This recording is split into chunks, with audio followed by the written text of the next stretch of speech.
L'Église d'Afrique du Nord de Joseph Kuok du second au XIIe siècle, chapitre 7, l'Église et l'ordre byzantin, suite.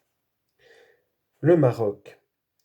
C'est probablement à partir de l'Espagne que le christianisme aborda au nord du Maroc. Nous avons précédemment signalé les témoignages les plus anciens, le martyre du centurion Marcel en 298 et celui de Gatien en 305. Trois inscriptions funéraires un peu plus récentes sont également connues, dont l'une est datée de 345. Bien significatives, quoique plus récentes et les seules à y avoir été découvertes, sont les 4 inscriptions funéraires latines de Volubilis, près de Meknès, datées de 599, 605, 653 et 655. Cette dernière date est à retenir car elle se situe entre la première et la deuxième campagne de l'invasion arabe, 30 ans seulement avant le passage de Roukba dans le Maghreb extrême.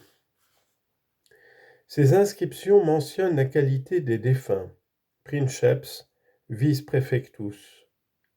Titre qui témoigne de la persistance d'une organisation politique de type romain. La 4e stèle nous apprend que la défunte était originaire du royaume voisin d'Altava, ex-la-Mauricière, ce qui laisse entendre que les relations amicales existaient entre les deux régions.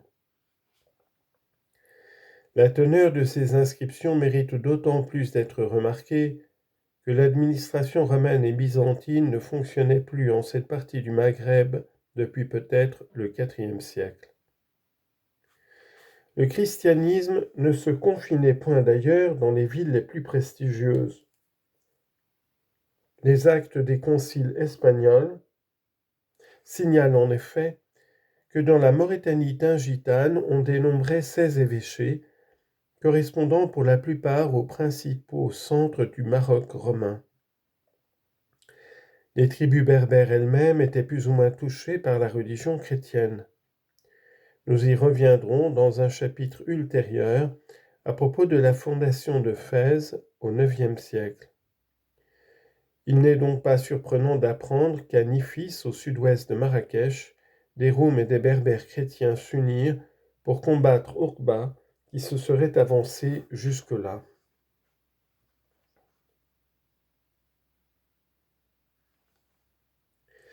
Le limès chrétien. Nous pouvons conclure ce chapitre en constatant que, à la veille de l'invasion arabe, l'Afrique romaine et la Numidie étaient en majorité chrétiennes. Tout porte à penser que les tribus berbères de ces mêmes régions avaient été également marquées par le christianisme. Dans quelle mesure? Toute estimation, même approximative, il faut le reconnaître, est impossible. Toute évaluation ne pourrait se faire qu'à partir des listes connues d'évêques ou d'évêchés qui ne sont pas nécessairement complètes. La dernière à donner des noms totalise 220 évêques, nombre sensiblement équivalent à celui que réunit le dernier concile de Carthage en 646. En dehors des régions romanisées, l'histoire et les vestiges archéologiques révèlent une certaine expansion du christianisme parmi les populations du sud jouxtant le désert. Nous en tentons ici un relevé qui pourra donner une idée de ce qu'on peut considérer comme le limès du christianisme en Afrique du Nord. Relevé aussi dépouillé et bref que les informations auxquelles on se réfère.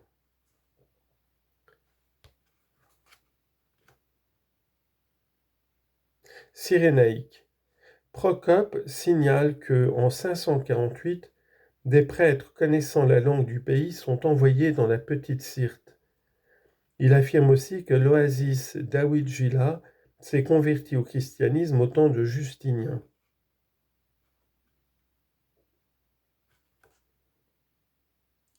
Plus au sud, les Garamantes font allégeance en 569 à la religion de Byzance. Tripolitaine. Outre les évêchés anciens de Leptis Magna, Tripoli et Sabrata, existaient probablement à l'époque de la conquête arabe des églises dans le Djabal Nafoussa.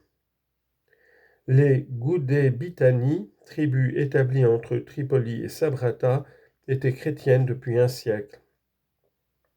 Au temps de Justinien, on note la conversion des Nazamons à Ghadamès, qui possédait déjà une église et un évêché. Bizacène. Des villages des Nefzawa et du Djerid étaient devenus en partie chrétiens et le restaient encore au temps d'Ibn Khaldoun. Sud de la Numidie et de la Mauritanie césarienne. Selon Ibn Abd el-Hakam, des Berbères Botre et Béranès entre Kérouan et les Aurès payaient la capitation, Kharaj, du fait qu'ils étaient chrétiens. Ibn Khaldoun donne un témoignage plus complet en affirmant que les Anatas répandus entre Tripoli, les Aurès, le Zab et le sud de Tlemcen professaient le christianisme que les Roums leur avaient imposé. D'autre part, de nombreuses inscriptions chrétiennes ont été découvertes entre l'Oued Kébir et la Moulouya. Dil en compte 64, s'échelonnant entre 450 et 651, dont 7 à Al-Boulaï, à Ain Temouchent, 10 à Altava, ex-la-Mauricière, 22 à Tamaris, Tlemcen. Mauritanie tingitane. Nous avons déjà indiqué que les inscriptions plus récentes sont celles de Volubilis entre 599 et 655.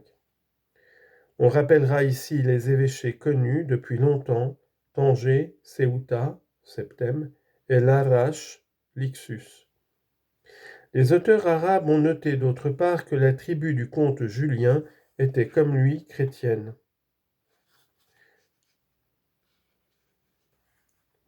On lit en note, Ibn Khaldoun, dans son histoire des Berbères, note que Julien était un Goth de langue latine marié à une Wisigoth. Lui et son fils Pedro sont restés chrétiens. Un de ses petits-fils devint musulman. Fin de note. Ces quelques données sur la diffusion du christianisme au sud de l'Afrique du Nord, à proximité du désert, suffisent à faire pressentir une intense circulation des hommes, des idées, marquée au coin de l'influence chrétienne. La conquête arabe allait infléchir le cours de cette histoire, ainsi engagée.